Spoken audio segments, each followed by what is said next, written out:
And then make sure you pack extra underwear as we head down under to Australia or New Zealand or Tasmania and J-Toons.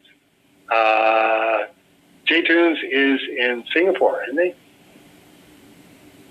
You're right. Well, I got him confused with somebody else when I was typing up. I'm like, I forget. I knew he lives on the western, the other side of the Pacific. I just couldn't remember if he was really far south or not. But yeah, you're right. Now that you say that, Singapore rings a bell. Okay.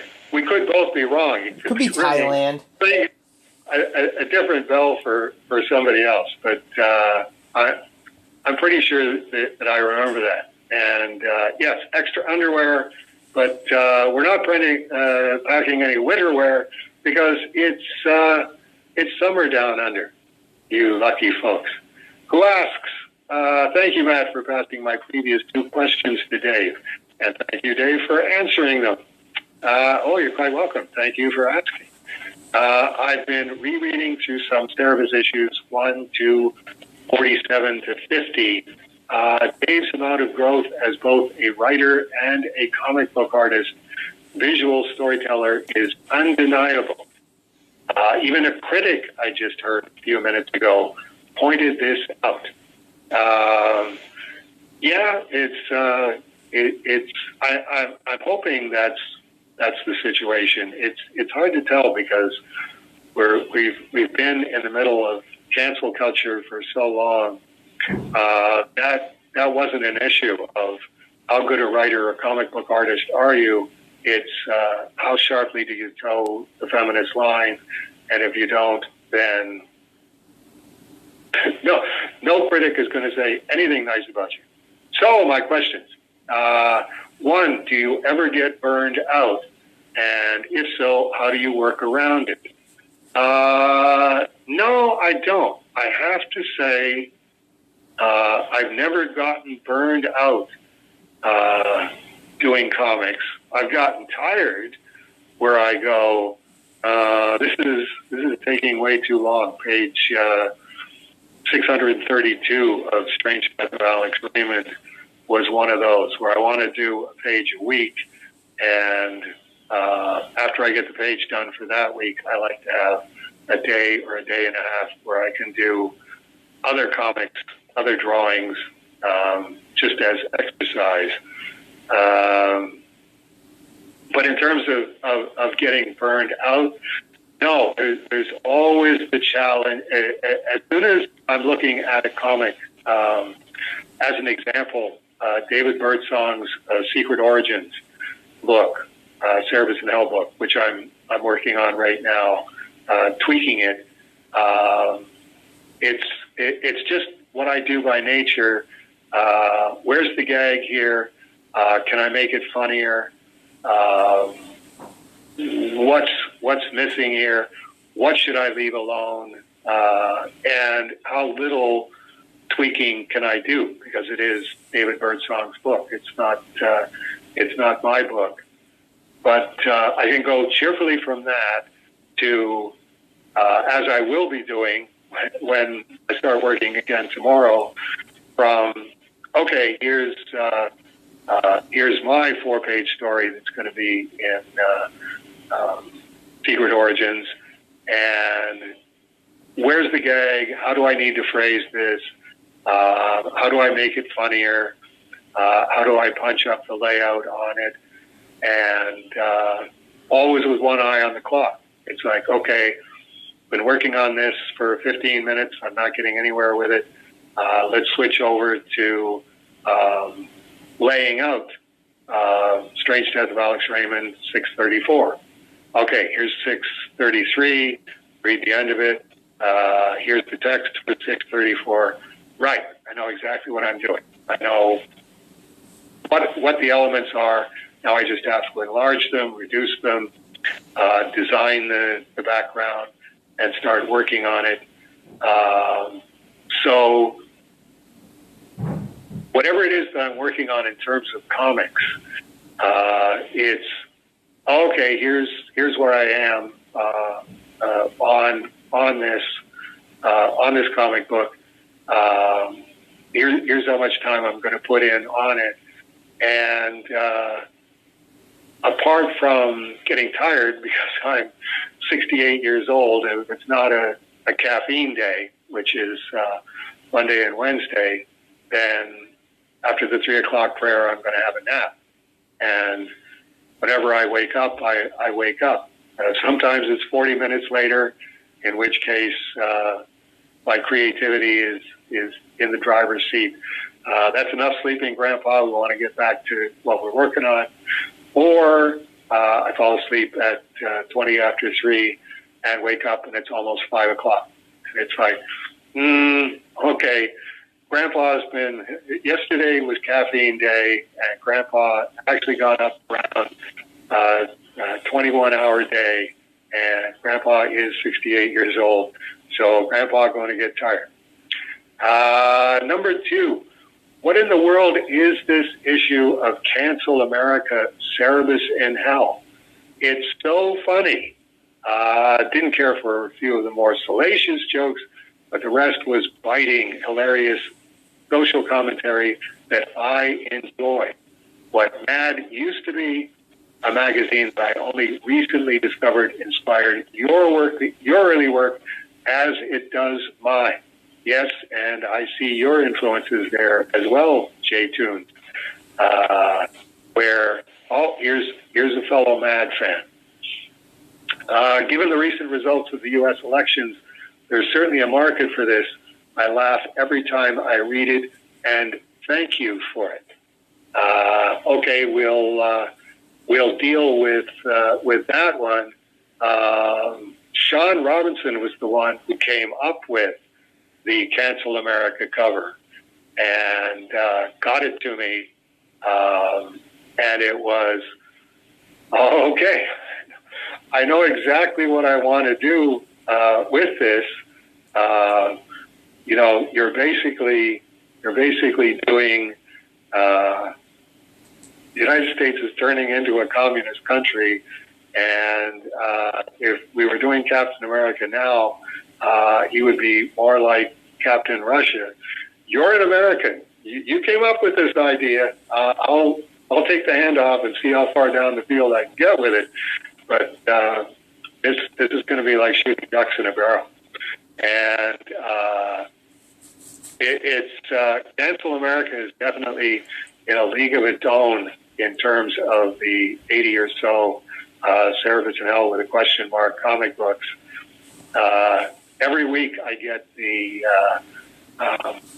Diamond Aardvark Vanaheim inventory relayed from Eddie Kana, and to this day, Cancel America has 126 unfilled orders.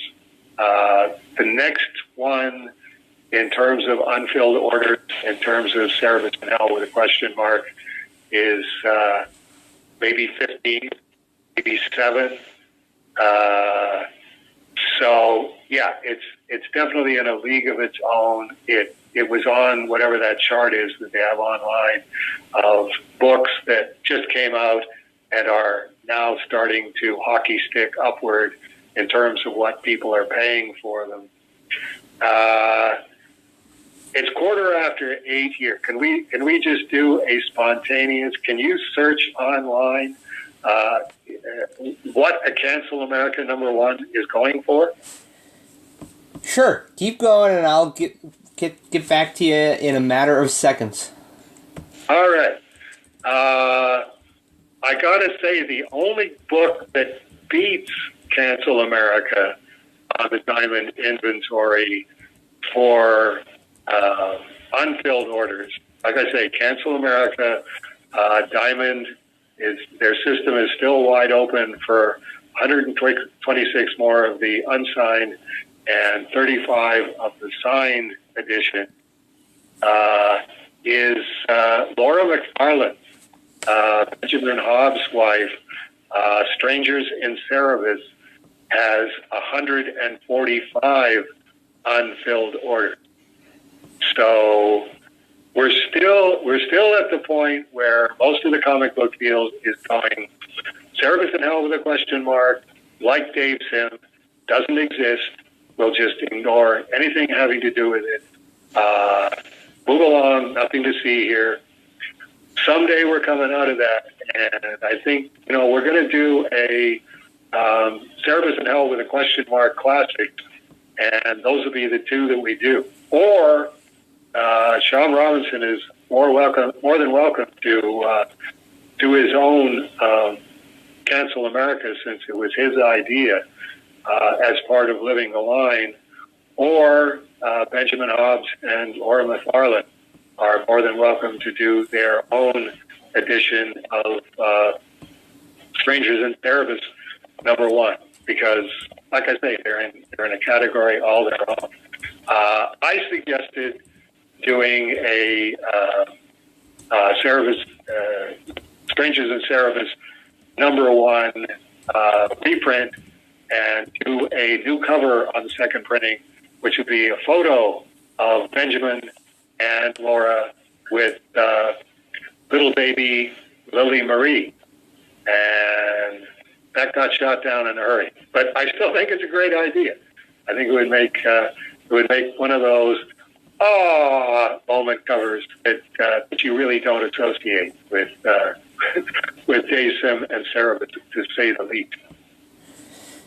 So when I went on the internet, there was a copy on eBay, signed Cancel America, and somebody wants $120. Holy smokes! And doing a search just on eBay, there's a 9.8 graded copy going for $89.99 or best offer. Sorry, the line went staticky on me just when you said the amount. How much was it? $89.99. 89. Yep, and then there's one for $69, and they go down from there, but it's around $40 for in the 40s, and then there's some for $25. Okay. All right. And Service in Hell 2023 #1 is going for $15 plus $6 for shipping. How about that? There you go. Okay. J. Toons goes on to say, one of my previous questions was a theological one, and your thoughtful response showed me that we'll never agree on that topic. And that's okay. Yes, I agree that's okay. This should be what the internet is about. You don't have your opinions piss me off, and I don't have my opinions piss you off. We just have different opinions. We used to call when it came to religion, persuasion. He's of the Protestant persuasion. He finds the Protestant church case more persuasive than the Catholic case. He is persuaded. Be well. Hope Canada's better days lie ahead. Saw just this week that one of its largest homeless encampments was located right there in Victoria Park in Kitchener, Ontario. What a great fall due to the unprincipled socialists in charge. God willing, their days are short. Disclaimer, these political opinions are my own and don't necessarily reflect those of Dave or Matt. The homeless encampment that was in Victoria Park, which was not only in the park but also on Roos Island, isn't there anymore. I'm pretty sure that they did finally dismantle that one. There's another one at the corner of Victoria and Weaver Street, which has become notorious because the Waterloo region decided to take it to court and say, are we allowed to dismantle this homeless encampment as the governing authority in Waterloo region? And the judge in that case said if there isn't a place to shelter them, then it would be under the security of the person in Canada's Constitution, and consequently, no, because taking a tent away from somebody who doesn't have another place to go is that makes their person insecure, which that hasn't been appealed. I think, I would hope that cooler heads would prevail in understanding that the problem with these homeless encampments isn't that it's just homeless people. It's most of them are also, they either have mental health problems or drug problems or both, and consequently, they're not in the category of security of the person. They're not citizens who just happen to decide to pitch a tent downtown on public land. They're not all there, and they're not all there for a couple of different reasons. Communities in Ontario have appealed to Premier Ford, people who are not of the mind of Waterloo Region and Kitchener City Council, and going, can you use the notwithstanding clause in the Constitution and say, no, we realize that this might not survive a charter challenge, Charter of Rights challenge in Canada if you dismantle these encampments, but we're bringing in the notwithstanding clause because these things are getting out of hand. I tend to err on their side. My solution, being a natural politician, but completely canceled and no hope of anybody ever actually listening to me, is, okay, the problem is mental health and addiction, and serious addiction. I mean, we're talking fentanyl addiction, which is 100 times more powerful than heroin. The odds are 97%. If you try and put fentanyl, you will be severely hooked and you will die of a fentanyl overdose. That's just how it goes. We've got to educate people going, this is, if you're deciding to try, what you're doing is saying, okay, I'm deciding that I want to die by chemical suicide sometime probably in the next year to 4 years. That's just how it's going to go. Let's be realistic about this. Now, let's have homeless encampments on the upper floors of all of these empty office buildings. None of the office buildings are filling up. Office building time period is over. Capital O, over. So good news for you as somebody with either severe mental health problems, severe addiction, and violent tendencies is, looking on the bright side, we put you on the penthouse floor. You will have a wonderful 360-degree view of downtown Kitchener from the penthouse level that has been empty since they built this office building.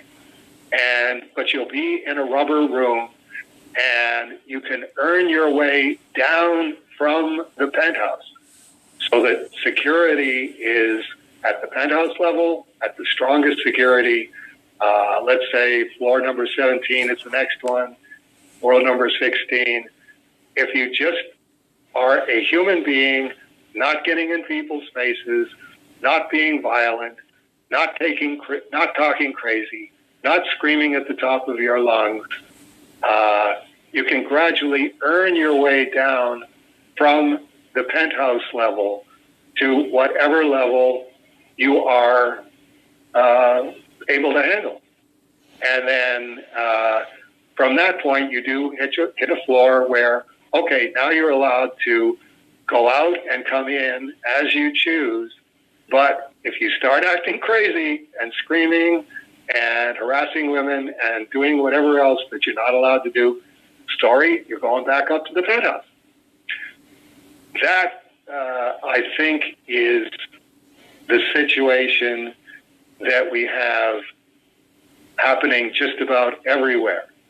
The other thing that I suggested, when they started doing the safe injection site in downtown Kitchener, which is a few blocks from the Off-White House, was, okay, junkies are afraid of kicking. Nobody wants to go into withdrawal because they know the stronger, and particularly the stronger the drug. If you're a fentanyl addict and you're not getting your next fentanyl fix or hit or snort, you definitely start feeling it going, no, I have to get that because I don't want to feel worse and worse and worse, which is what's going to happen. My suggestion was induced comas. An induced coma is just what they call in the medical profession, where they keep giving you anesthetic, the same as they knock you out so that you go in for major surgery. But instead of you coming to, they just keep adding the anesthetic, and there's an outer boundary, but it's like 5 weeks. I think it's 5 weeks, maybe 3 months. What's the longest that anybody has been in an induced coma for brain trauma or whatever it was? Okay, offer that to the junkies. We're going to knock you out for 3 months. And the idea of us knocking you out for 3 months is to get the junk out of your system, because it takes that long to get fentanyl out of their system. Okay, we're now at the end of the 3 months. Now we're going to let you wake up. You now no longer have fentanyl or any kind of opiate in your system. Now we can talk to you about the situation that you're in and why you are on the 20th floor of this skyscraper in a rubber room. And why, if you make the right choices, you can move yourself down through the floors until you now have the run of the city, just like any other citizen. And if you don't learn your lesson, well, okay, the next time that you are found and you take a blood test and there's fentanyl in your system, now we invested 3 months in getting that out of your system, now you're going to jail, which is, as I understand it, roughly what they do in Japan. It's we have no problem having compassion, but if you abuse our compassion, that's what we've got jail for. So there you go. As you say, and that's the ball game.